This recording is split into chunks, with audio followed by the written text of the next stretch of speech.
Hi అండి. నేనైతే ఈరోజు అమ్మ వాళ్ళ ఇంటి దగ్గరే ఉంటాను కూడా. అలాగే మీకు అమ్మ వాళ్ళ ఇల్లు ఎలా ఉందని అందరూ అడుగుతున్నారు కదా. నేనైతే అమ్మ వాళ్ళ ఇల్లు ఎలా చూపించేస్తున్నాను.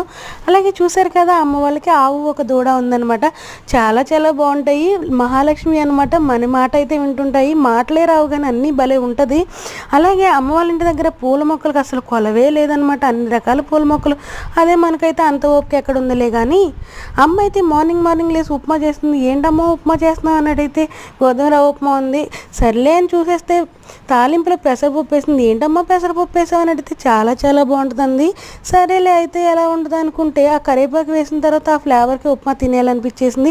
ఆగమ్మ ఉడికేదాకా అంటుంది అమ్మ. అలాగే వీడియో ఎందుకు తీస్తున్నావు అని అడిగింది. ఏమి లేదులే నీకు తర్వాత చెప్తాలే అన్నాను.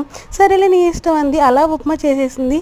చూసారు కదా, ఎందుకమ్మా అలాగా తిప్పుకుంటూ పోస్తున్నావు అంటే గెడ్డ అయితే కట్టకుండా ఉంటుంది. ఉప్మా చాలా చాలా బాగుంటుంది, పొడి పొడిగా ఉంటుందని చెప్పింది. ఇంట్లో చేసిన నెయ్యి వేయంగానే నాకైతే నోరు అలా ఊరిపోయిందనమాట. అలా ఉప్మా పెట్టేస్తే త్వరగా వేడివేడిగా తినేసాను. అలాగే అమ్మ ఇత్తడి తేపళ్ళలో పాలు కాసింది. ఎందుకమ్మ ఇలా కాసావంటే మన ఇంట్లో ఎప్పటి నుంచో అలాగే చేస్తుంటాం కదా అని నవ్వుతుంది. సర్లే అన్నాను. Okay, bye bye.